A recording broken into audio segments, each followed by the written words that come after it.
A Newsmax Now update coming up in just a few minutes, but we continue our conversation with Alan Dershowitz about what is transpiring in Israel in the wake of the murder, the kidnapping and murder of 3 Israeli teens and what has been widely reported to be a vengeance killing of 1 Arab teenager. Alan, we talked about it earlier, the double standard that exists. And you said, hey, look, this courtroom of international opinion, you reject the notion of the jury, fair enough. But I'd like you to give us your notion of what's next in the next 10 hours, the next 10 days, the next 10 months. Does this become the matter of central concern in Israel? Does this take over all the headlines, or does the possible Iranian nuclear capability still always loom in the background as the primary concern for Israel?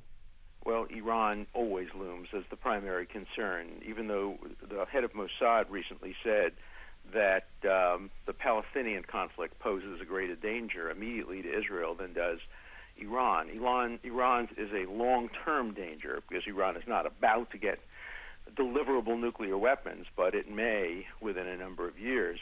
But the Palestinian issue is a very serious one, and the Israelis care deeply about it. Israel is more distressed. Israelis are more distressed for this revenge killing than I've seen in a long. I just got back from Israel. I had dinner with the Prime Minister and his wife when I was there. I had dinner with the new president-elect of Israel, and I was there when the kidnappings occurred. And all of Israel was focused on the kidnappings. They ended terribly with the death of the 3 young people, including an American citizen. And it's so interesting how the media has been focusing on the fact, appropriately focusing on the fact, that the young Palestinian boy who was beaten up by the Israeli police was an American citizen. But there hasn't been as much focus on the fact that one of the 3 teenagers who were killed by a Hamas operative was also an American citizen. And, many American citizens have been killed by terrorists in Israel.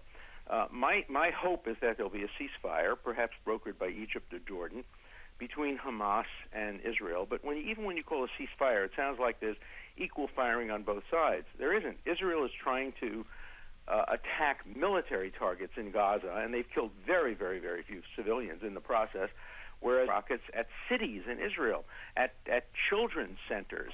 When I was in Israel recently, we saw a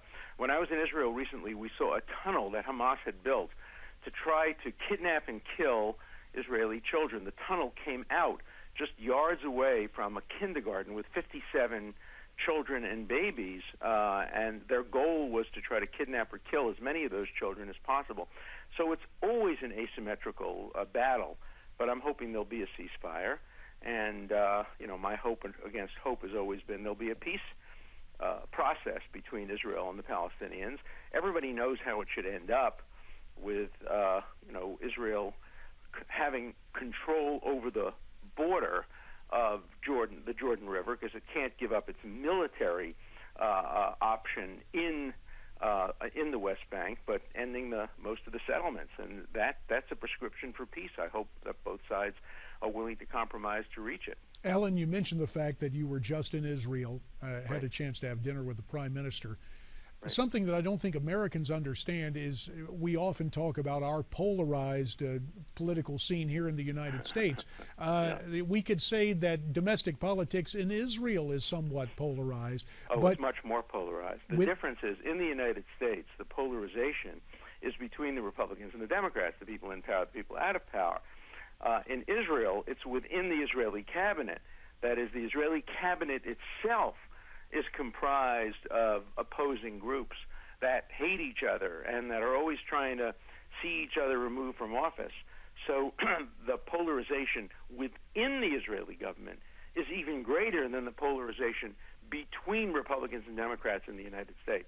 Well, the coalition government, it's interesting. You mentioned this, and I think of a historical precedent. I think about Winston Churchill's war cabinet during World War II. Sure. And, of course, as soon as the war was over, there was the shock and the upset, Clement Attlee taking over with a huge upset of Churchill and the dominant party at that point in time. What you're basically telling us is that, in essence, the coalition government in Israel serves as a de facto war cabinet all the time, and they're trying to reconcile differences within that cabinet or deal with all the attendant political fireworks.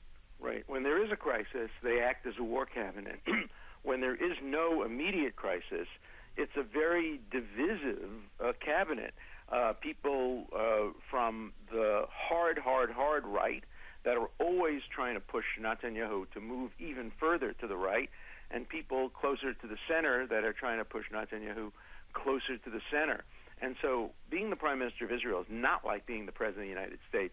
It's not a presidential system, because any day Netanyahu can be thrown out of office by a vote of non-confidence by the parliament, and there's always the threat of that happening, even though it has a relatively strong coalition now. But I think if they were to come up with a peace plan that served Israel's security needs, the vast majority of members of the Knesset and the cabinet would support it. The Israelis really want peace, but they want peace with security. And right now, they're not in a position to get that. They certainly can't make peace with Syria. Syria is falling apart. Nobody knows how long Jordan will survive. And nobody knows what the situation in Egypt is going to be a year from now. So we're dealing with very grave uncertainties in the Middle East. Iran is an uncertain situation. We don't know whether there'll be a deal with Iran. And to ask Israel to make major territorial concessions with its security at this point is unrealistic. Alan Dershowitz, we'll have to leave it there. As always, we appreciate your insight and analysis on what is transpiring in Israel, and we look forward to our next visit. Again, we'd like to have your perspective on this. You heard from the celebrated defense attorney, his brief for what's happening in Israel. What are your comments? Why don't you tweet them to us at Newsmax TV, hashtag America's Forum. There's also email and Facebook. A Newsmax Now update follows this time out.